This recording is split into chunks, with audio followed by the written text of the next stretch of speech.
जय श्री कृष्ण। श्रीमद् भगवत गीता अध्याय 8 श्लोक 14। अनन्य चेतः सततम यो माम स्मरति नित्यशः तस्याहम सुलभः पार्थ नित्ययुक्तस्य योगिनः। हे अर्जुन, जो अनन्य भाव से निरंतर मेरा स्मरण करता है उसके लिए मैं सुलभ हूँ, क्योंकि वह मेरी भक्ति में प्रवृत्त रहता है। अर्थात इस श्लोक में उन निष्काम भक्तों द्वारा प्राप्तव्य अंतिम गंतव्य का वर्णन है जो भक्ति योग के द्वारा भगवान की सेवा करते हैं। पिछले श्लोकों में 4 प्रकार के भक्तों का वर्णन हुआ है। आर्त, जिज्ञासु, अर्थार्थी तथा ज्ञानी। मुक्ति की विभिन्न विधियों का भी वर्णन हुआ है, कर्मयोग, ज्ञान योग तथा हठ योग। इन योग पद्धतियों के नियमों में कुछ न कुछ भक्ति मिली रहती है, लेकिन इस श्लोक में शुद्ध भक्त का वर्णन है जिसमें ज्ञान, कर्म या हठ का मिश्रण नहीं होता। जैसा कि अनन्य चेता शब्द से सूचित होता है, भक्ति योग में भक्त कृष्ण के अतिरिक्त और कोई इच्छा नहीं करता। शुद्ध भक्त न तो स्वर्गलोक जाना चाहता है, न ब्रह्म ज्योति से तदात्म्य या मोक्ष या भव बंधन से मुक्ति चाहता है। शुद्ध भक्त किसी भी वस्तु की इच्छा नहीं करता। चैतन्य चरितामृत में शुद्ध भक्त को निष्काम कहा गया है।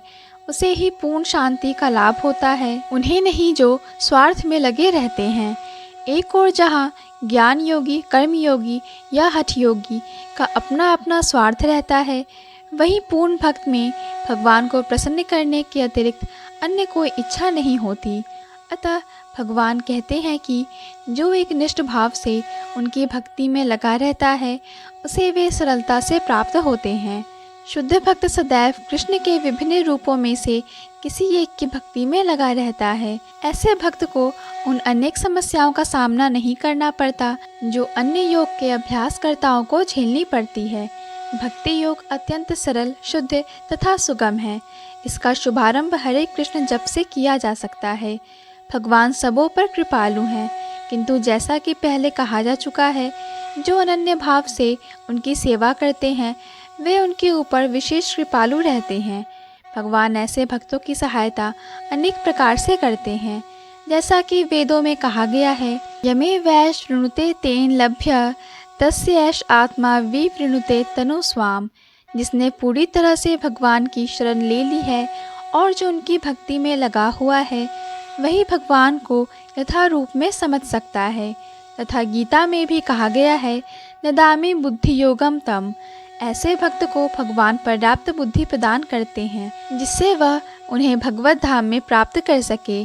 शुद्ध भक्त का सबसे बड़ा गुण यह है कि वह देश अथवा काल का विचार किए बिना अनन्य भाव से कृष्ण का ही चिंतन करता रहता है।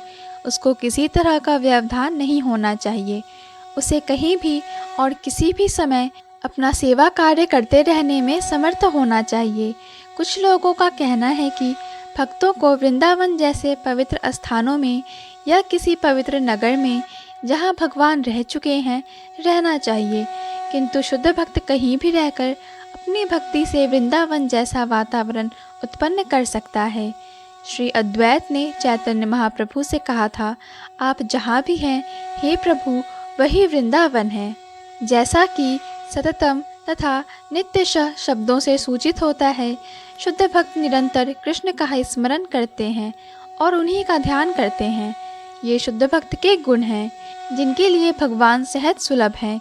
गीता समस्त योग पद्धतियों में से भक्ति योग की ही संस्तुति करती है। सामान्यतया भक्ति योगी 5 प्रकार से भक्ति में लगे रहते हैं। शांत भक्त जो उदासीन रहकर भक्ति में युक्त होते हैं, दास्य भक्त जो दास के रूप में भक्ति में युक्त होते हैं, सख्य भक्त जो सखा रूप में भक्ति में युक्त होते हैं, वात्सल्य भक्त जो माता पिता की भांति भक्ति में युक्त होते हैं, तथा माधुर्य भक्त जो परमेश्वर के साथ दाम्पत्य प्रेमी की भांति भक्ति में युक्त होते हैं। शुद्ध भक्त इनमें से किसी में भी परमेश्वर की प्रेमा भक्ति में युक्त होता है और उन्हें कभी नहीं भूल पाता, जिससे भगवान उसे सरलता से प्राप्त हो जाते हैं। जिस प्रकार शुद्ध भक्त क्षण भर के लिए भी भगवान को नहीं भूलता, उसी प्रकार भगवान भी अपने शुद्ध भक्त को क्षण भर के लिए भी नहीं भूलते। हरे कृष्ण कृष्ण कृष्ण हरे हरे, हरे राम राम राम हरे हरे, इस महामंत्र के कीर्तन की कृष्ण भावना भावित विधि का यही सबसे बड़ा आशीर्वाद है। जय श्री कृष्ण। पूर्ण भगवत गीता के श्लोकों को सुनने और समझने के लिए कृपया हमारे चैनल को सब्सक्राइब करें। वीडियो पसंद आया हो तो लाइक और शेयर करें।